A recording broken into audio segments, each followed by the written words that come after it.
క్రీస్తునందు ప్రియ సహోదరులారా, జగద్రక్షకుడు మన ప్రభు అయిన యేసుక్రీస్తు నామంలో మీకు శుభములు. పరిశుద్ధ గ్రంథం బైబిల్ గ్రంథంలో నుండి ఒక వాక్యం చదువుకుని దైవవాక్య ధ్యానం చేద్దాం. కీర్తనల గ్రంథము 57వ అధ్యాయం 9వ వచనం. నీ కృప ఆకాశము కంటే ఎత్తైనది, నీ సత్యము మేఘమండలము వరకు వ్యాపించి ఉన్నది. ఈ వాక్య వచనం ద్వారా పరిశుద్ధాత్మ దేవుడు మనతో మాట్లాడునుగాక. నీ కృప ఆకాశము కంటే ఎత్తైనది. దైవజనుడు భక్తుడు ఈ కీర్తన వ్రాస్తూ ప్రభువుని ఈ విధంగా స్తుతిస్తూ ఉన్నారు. నీ కృప ఆకాశము కంటే ఎత్తైనది. దేవుని కృప యొక్క విశేషతను గురించి ఇక్కడ భక్తుడు మాట్లాడుచూ ఉన్నాడు. దేవుని కృప ఏమిటి? దేవుడు ఆయన కలిగి ఉన్న కృప, మానవుని ఎడల దేవుని కృప విశేషమైనది. దేవునికి స్తోత్రం. హల్లెలూయా. కృప అని అంటే అర్హత లేని మనిషిని దేవుడు ప్రేమించుట, యోగ్యతను బట్టి కాక తన యొక్క అనుగ్రహము చేత మానవుడిని బ్రోచేటటువంటి దేవుడిని గూర్చి కృప తెలియచేస్తుంది. ఈ వాక్య వచనం ఏమని అంటూ ఉంది అని అంటే, నీ కృప ఆకాశము కంటే ఎత్తైనది. దేవుడు మానవుని ఎడల చూపుచున్న కృప. అర్హత లేని మానవుడు. ఏంటి అర్హత? మానవుడిలో లేని అర్హత ఏంటి అని సూచినప్పుడు, మానవుడు దేవుని ఎదుట సత్యవంతుడుగా, నీతిమత్వం కలిగిన వాడుగా, దేవుడు కోరినంత, దేవుడిని మెప్పించగలిగినంత సత్యవర్తనను మానవుడు కలిగి ఉన్నాడు అని అనడానికి వీలులేని స్థితిగతుల యొద్ద దేవుడు మానవుడిని ప్రేమించేవారై ఉన్నారు. దేవుడు మానవుడిని ప్రేమించేవారై ఉన్నారు. కృప అని అంటే మనుషుని ఎడల దేవుడు చూపే అనుగ్రహం. మనుషుడి ఎడల దేవుడు చూపుచున్న అనుగ్రహం కృప.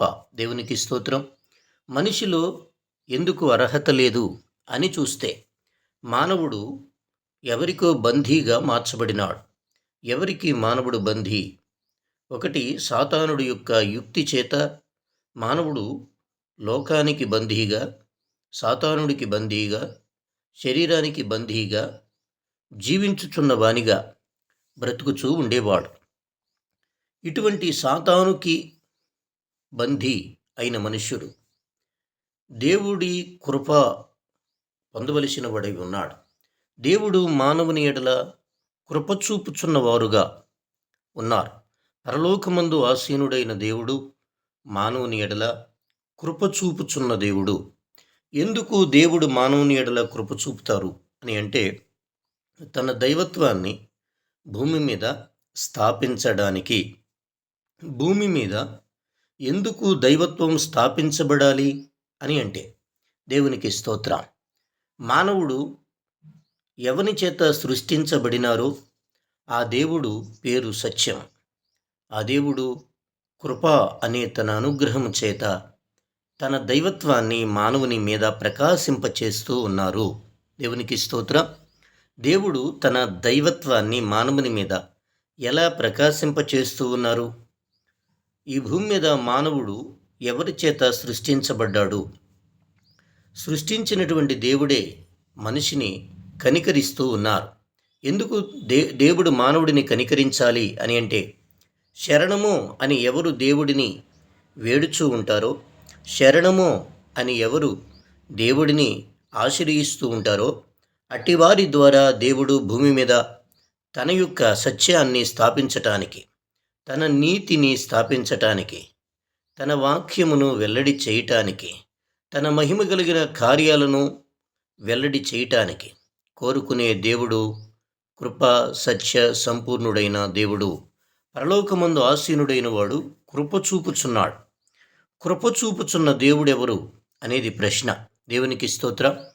దేవుడు మానవునికి కృప చూపుతూ, అంటే అనుగ్రహం, అర్హత లేని మనిషి, మానవుడు కోల్పోయిన అర్హత ఏంటి అని అంటే, తనను కలుగు చేసిన దేవుడిని తెలుసుకొనకపోవడం, మానవుడు కోల్పోయిన అర్హత, తనను సృష్టించినటువంటి దేవుడిని మానవుడు గుర్తెరగకపోవడం.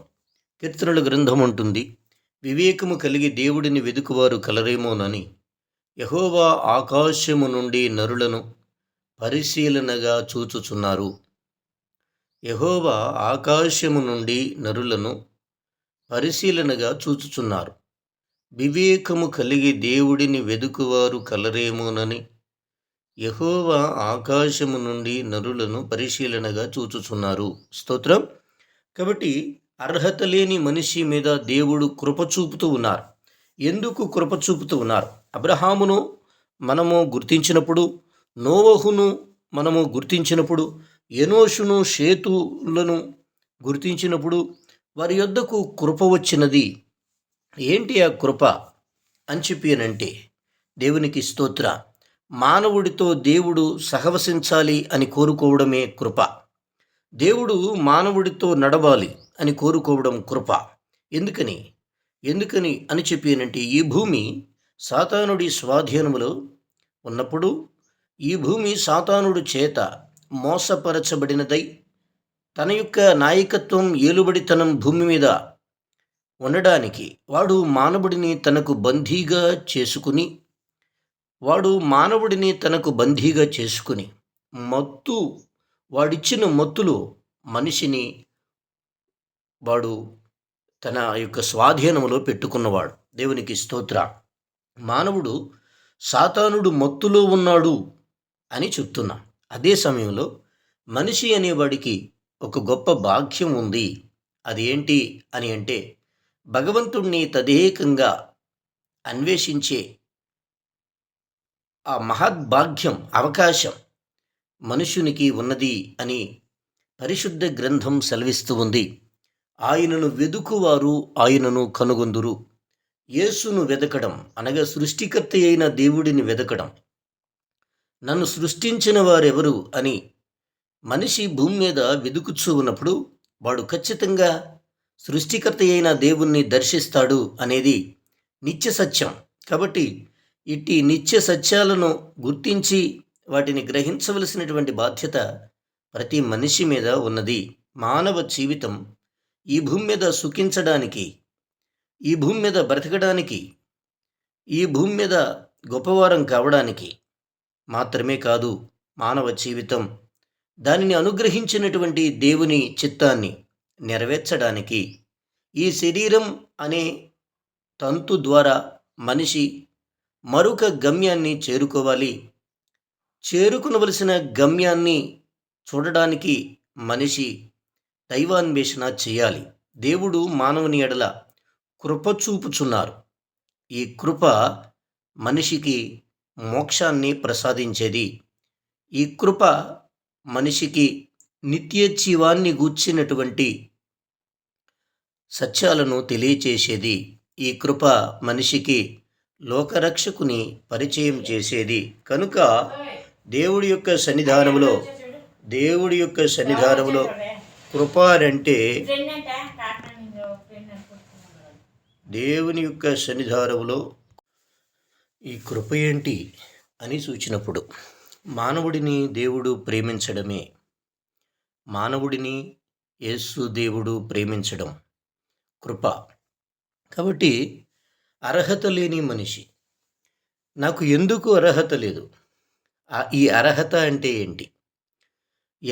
సాతాను చేత మోసగించబడిన మనిషి తన విధి విధానమంతా ఈ లోక సంబంధమైనదిగా జీవించేటప్పుడు, ఈ లోక సంబంధమైన స్వాభావికతను కలిగినటువంటి మనిషి దేవుడిని శరణు అని వేడినప్పుడు, భగవంతుడిని శరణం అని ప్రార్థించడం, దేవుడిని శరణు కోరడం, దేవుడు మనిషిని అనుగ్రహించడం, దేవుడికి మానవుడు మొరపెట్టినప్పుడు ప్రార్థనకు జవాబు ఇవ్వడం, దేవుడే భక్తులైన వారితో మాట్లాడడం, ఇది అంతా పరలోకపు దేవుని కృప.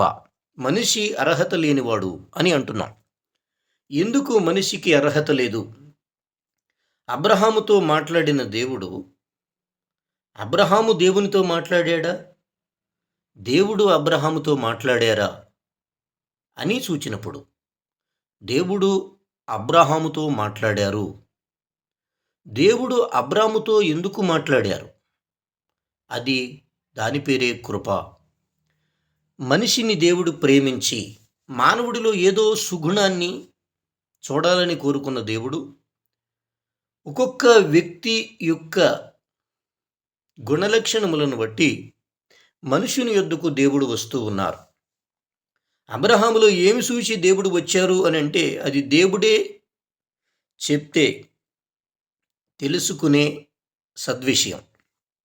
అబ్రహాములో ఏమి చూసి మీరు అబ్రామును ప్రేమించారు, అబ్రాముతో మాట్లాడారు అని అంటే దానికి దేవుని జవాబు దేవుని యొద్ద ఉంటుంది.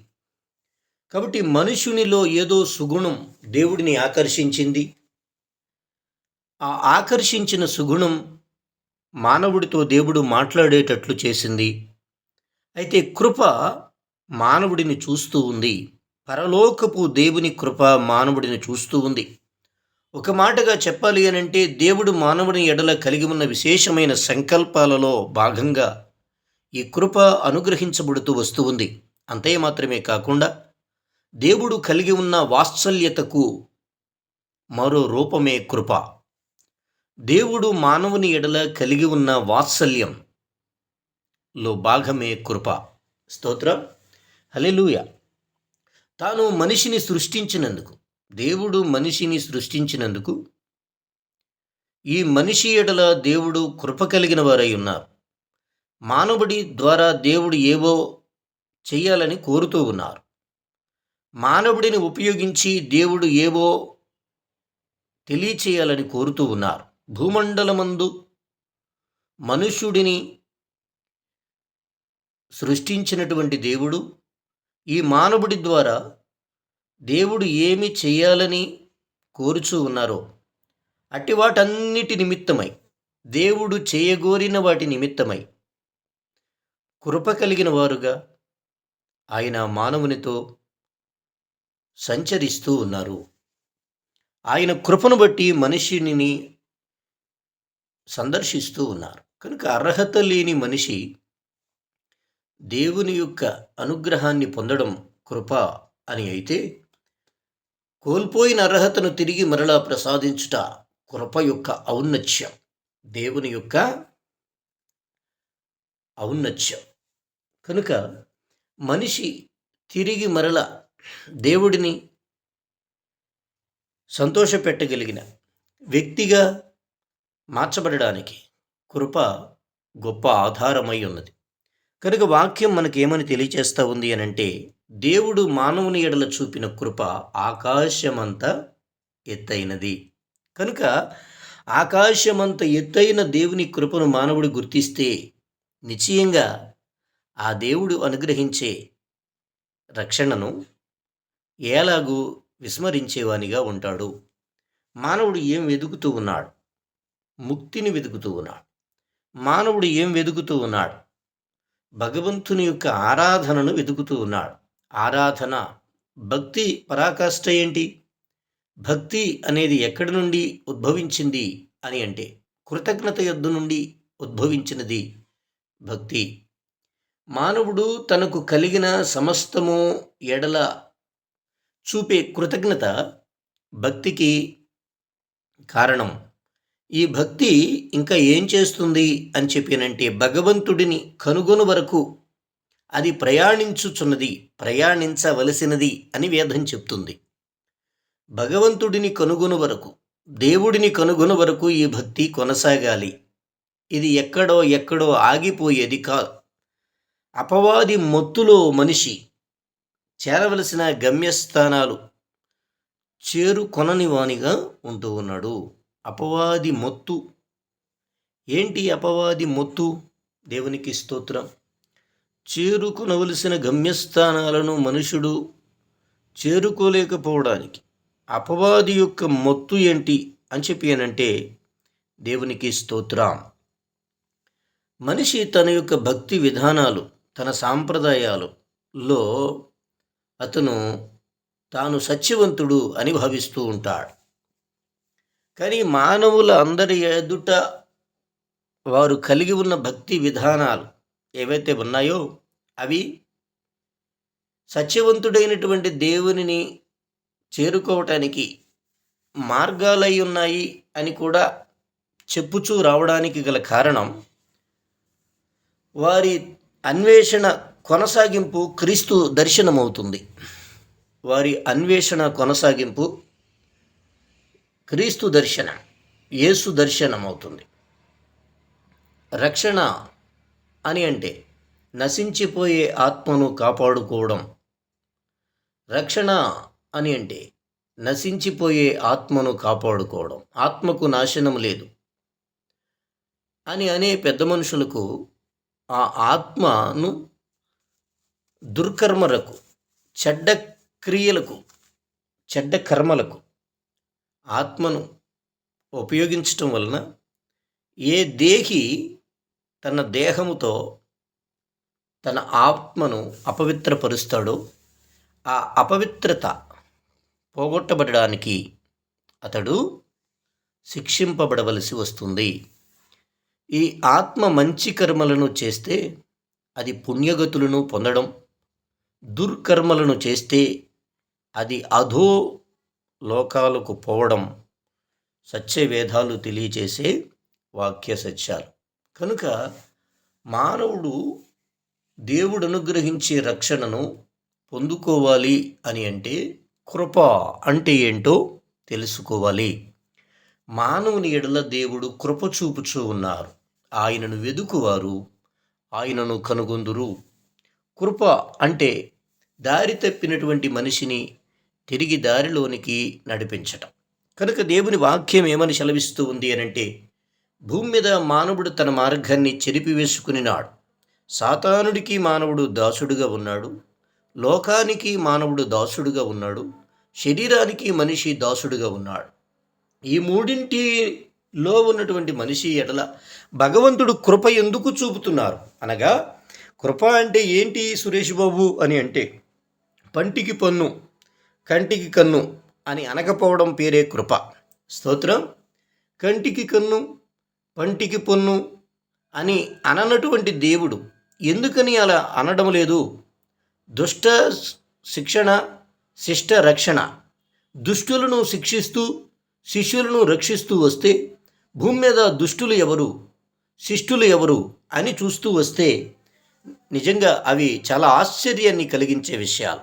దేవుడు మానవుని విషయంలో తన ఓరిమిని బట్టి, తన సహనాన్ని బట్టి మానవుడిని దేవుడు సహించేవారుగా ఉన్నారు అనేది చరిత్రలో మనం చదువుకుంటూ తెలుసుకుంటున్నటువంటి ధ్యానాలు.